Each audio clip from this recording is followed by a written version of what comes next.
Hello and welcome to the Spotlight. I'm Kavitah Wave. News on de-dollarization keeps coming.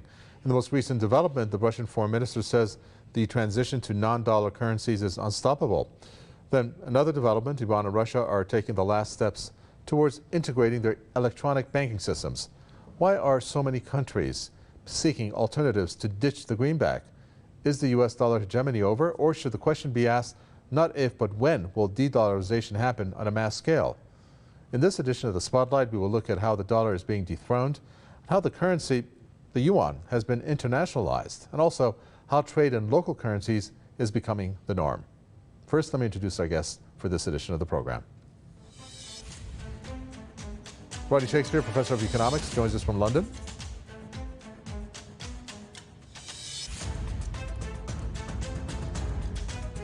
Also joining us, Glenn Deason, professor of international relations at the University of Southeastern Norway, joins us from Oslo. Welcome to you both. Rodney Shakespeare, let me start with you. The Russian foreign minister has made a couple statements. One of them, the transition to non-dollar currencies is unstoppable.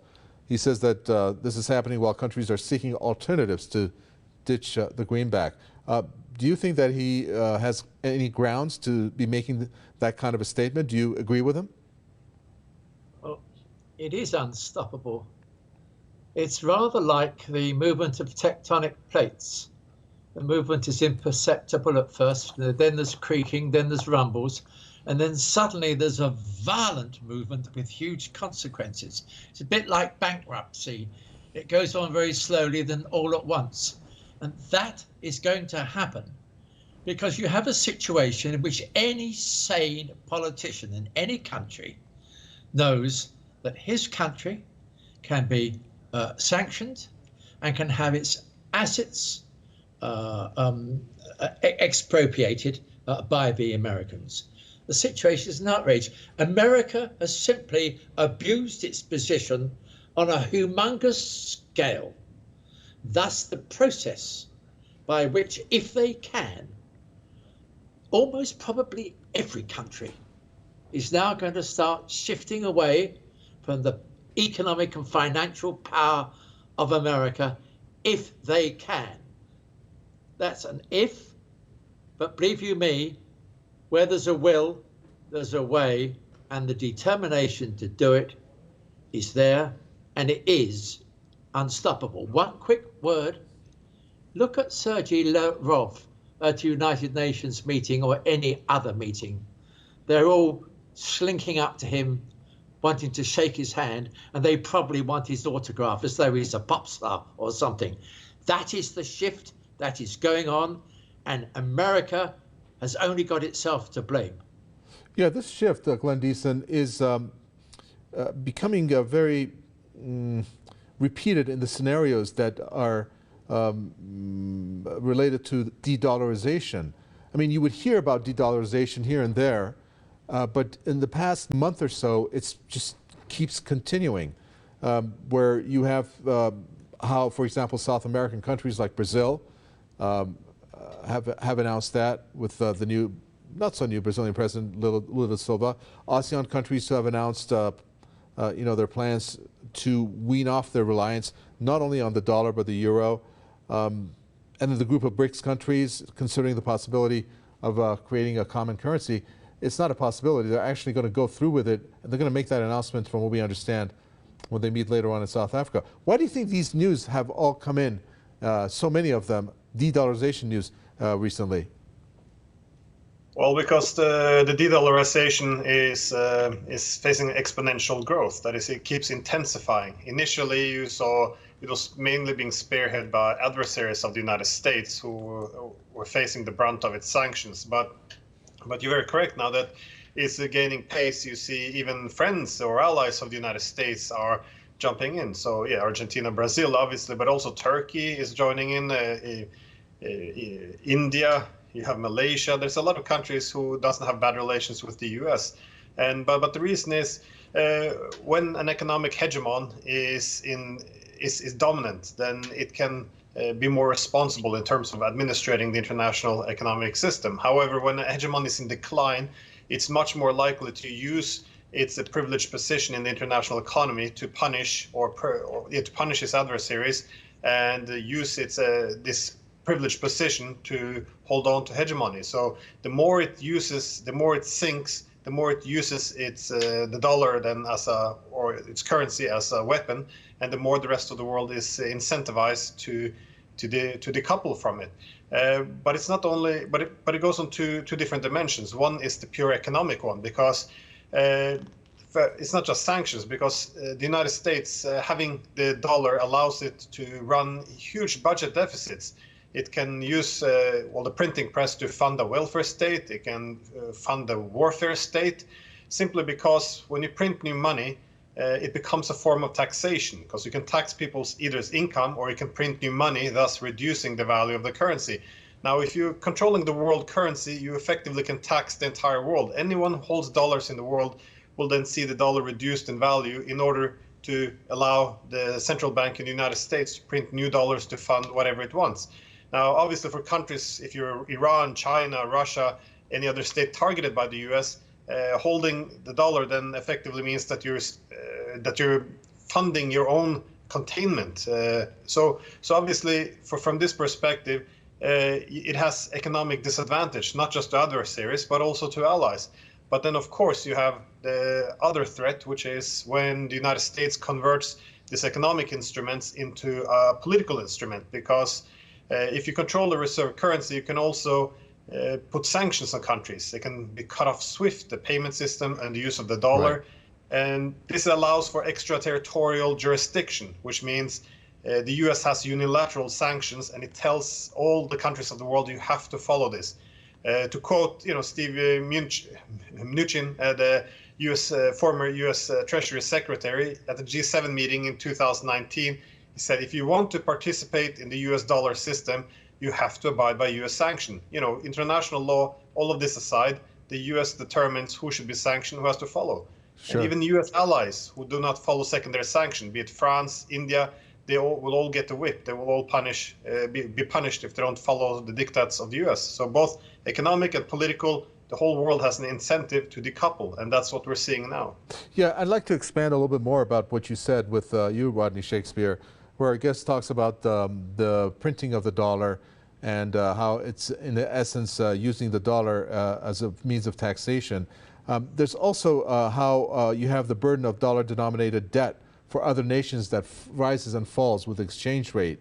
I want to talk you to talk a little bit about that technical aspect of it, which people don't realize, where this obviously can hurt one's economy when you're having that exchange rate happen, and it could destabilize the economies of countries, if I'm correct to explain it that way. Yes, and what happens to countries which have their debt denominated in dollars, as soon as there's any sort of trembling or problem, the rates immediately rise, their compound interest, and in no time at all they've got a financial crisis, and they're ending up having to sell their assets to the predators. I would like to say, in respect of Glenn Deason just now, he's quite right that the more the USA does it, the more that people are turning away from the USA. Another aspect, which, if I could just touch on, which is the dollar's present position, is the means by which America finances over 800 military bases around the world. And I mean, there's about 40 around Iran, and there's, goodness knows, it finances all the wars that are going on around, basically. And that's another aspect. The position of the dollar has been completely and utterly abused in respect of individual countries, in respect of the peoples of the countries who are indebted and screwed down into the ground, and in respect of a military situation where the USA not only wants to dominate, it wants to smash up Russia. And why smash up Russia? Because that's on the way to smashing up China. And a quick word there, there's going to be a humongous debacle in Ukraine.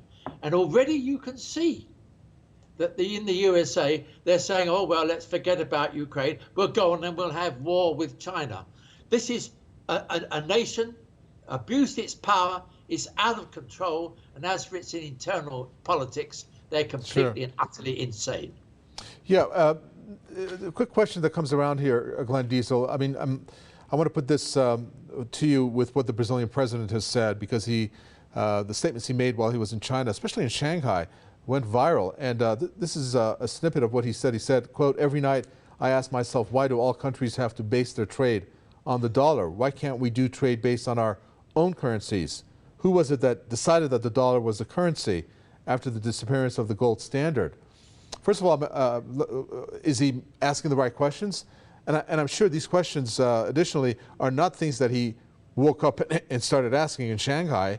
I'm sure these kinds of questions have been asked before, but why is it being highlighted now? Well, I think because the world has shifted. In the unipolar order, when there was one center of power, the United States, it was accepted because, well, there was no alternatives, but also you had to accept it. But in a multipolar system, you see a lot of these large and medium-sized countries, they would like to be able to have a more independent policy. So in the past, the United States can say you're with or against us, and you're not with them, you could be crushed. But in a multipolar system, the countries don't want to have to choose between various states or blocs. So you refer to the Brazilian president visiting China. It was interesting to look at the American media's response, and essentially it can be summarized as saying, well, we hope that Brazil would be our friend. However, they're still talking to China and doing business with others. This is also the U.S. mentality towards Europe. That is, if you're a friend of the U.S., you have to choose us or them. But the thing is, if in a multipolar system, if you want to be an autonomous country, you want to have an independent foreign policy, you have to be allowed to diversify. You have to be able to say, I want to do business with the Americans, the Chinese, the Russians, the Iranians, the Indians, whoever I want. And this is the problem. So I think that, but as long as the Americans have the dollar hanging over the Brazilians, they can coerce a lot of and force them to not take an independent position. That being said, I also agree with President Lula on the issue of the petrodollar, because when the United States took over the world currency after World War II, by the way, the British was not happy about it. They wanted a basket of currency in which the pound was included. But anyways, the Americans got what they wanted, but it was backed by gold, which meant that the dollar was as good as gold. Well, what we saw in 1971 was effectively the U.S. To some extent defaulting on its debt, because it had a fixed currency exchange between gold and the dollar. So again, the dollar was as good as gold. What is the dollar backed by right now? Nothing. It's backed by weapons, by guns. This is effectively it. If you threaten to abandon the dollar, you may meet the fury of the United States. And this was the problem. In 1971, they abandoned gold and they replaced it with oil. And the main thing to get on was the oil exporting countries. So Saudi Arabia obviously being key in this, in the petrodollar.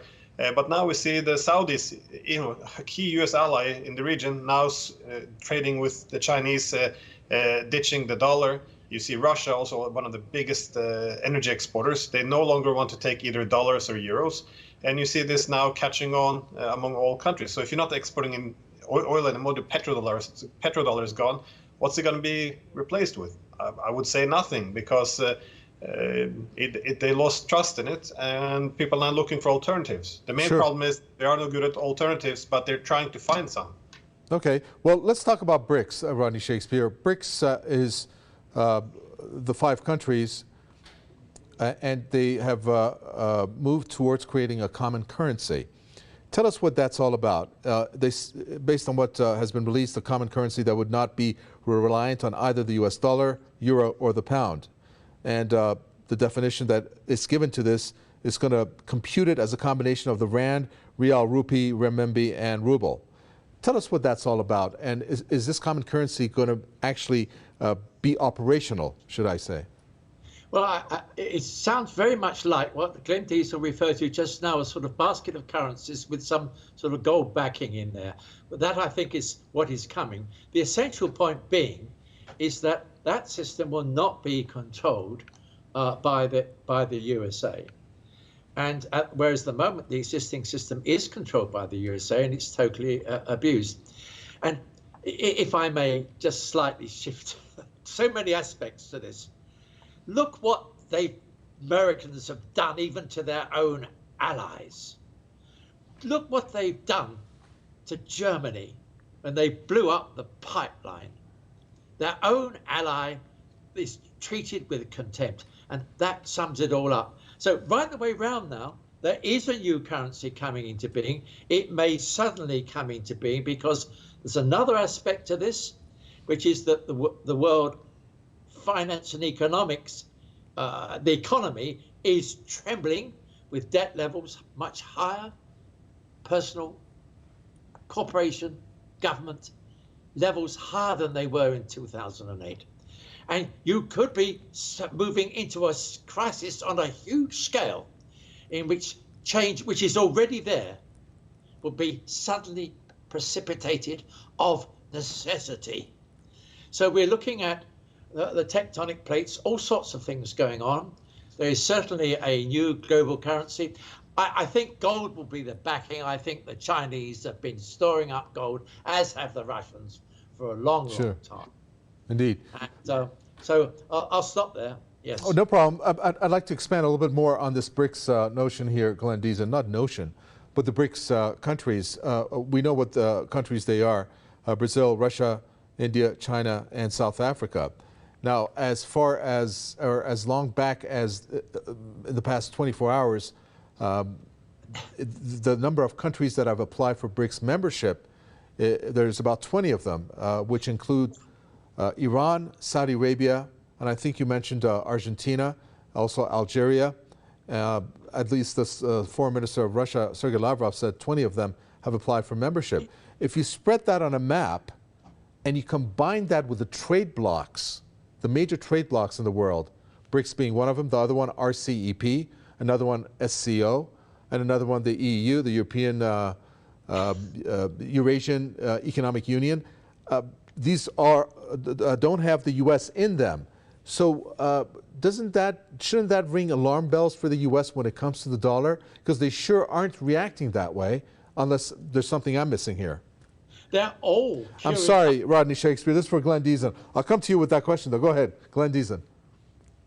No, well, this is why it's quite important that, first of all, it's BRICS is one of these institutions launching it. But you're correct. The Shanghai Cooperation Organization, they're also dealing with acquiring economic competencies, developing, their own development banks, energy cooperation, but also having initiatives for de-dollarization. But BRICS, Brazil, Russia, India, China, and South Africa, this is a huge part of the world's population, industries, and GDP. So the fact that they are now looking to collectively find some solutions to decouple from the dollar, it's quite powerful. And as you also correctly mentioned, with all of these new countries seeking to join BRICS, which they will probably be allowed to join by converting it into a BRICS plus, it will bring much of the entire world into this BRICS system, and this enables them to effectively begin to reorganize a lot of the international economic architecture. That is, the dollar obviously be at the core, but also new payment systems. So getting away from SWIFT, having new development banks, all of this to, also to finance these different infrastructure projects around the world. This allows them to escape the sanctions. It has immense implications, but it's simply too much. It's not that the United States can do now, unless they're going to go to war against with Russia or China, which again is a possibility. But this is becoming it's gaining too much speed. There's not so much you can do anymore. Even as correctly pointed out, even the French now are doing trades with the Chinese in the one. So even the Americans' own allies, closest allies, are joining. Now, obviously, we shouldn't be surprised that the French joined in on this first among the Europeans, because the French has, even though their key ally has still, felt the cost of using the dollar. For example, in 2014, the United States, defined the banking group, the French banking group, BNP Paribas, about almost $9 billion. Because they didn't follow U.S. sanctions against Iran, Cuba, and Sudan. And similarly, the United States, they accused Alstom, which is this French energy and transportation conglomerate, of bribery in Indonesia. Again, this is France and Indonesia, nothing to do about the United States. But the U.S. can function as this world policeman. So they essentially can put their unilateral, they say their sanction applies. So France has to abide by them.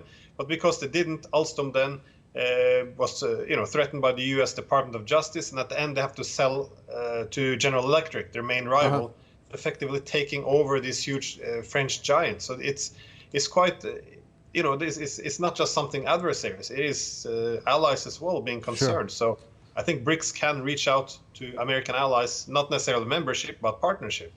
Well, last question to you, Rodney Shakespeare. I'm sure that America is not going to sit back and watch this unfold, even though it seems like they're really kind of brushing this to the side. I'm sure it has caught their attention. What kind of reactions may we see from the U.S. when it comes to this whole de-dollarization notion? Well, I actually think that the USA is now not only deluded, but it's lost rationality. When all else fails, they go to war. They are moving in a direction where they're going to find themselves inevitably precipitating war. And I regret to say that, but that is what it seems to be happening. That is the true significance of their outrageous policy, which is the movement of NATO to the east in Ukraine, and that is going to fail.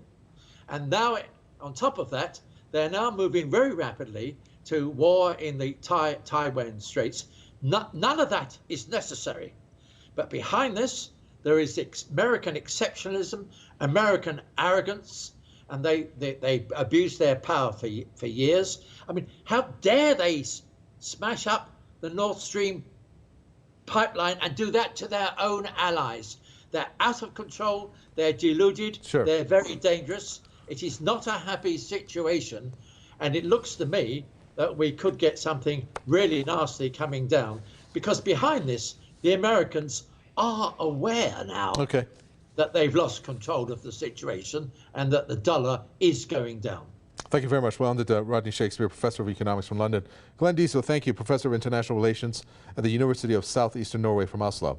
With that, we come to an end for this edition of The Spotlight. From Mikhail and the team, it's goodbye.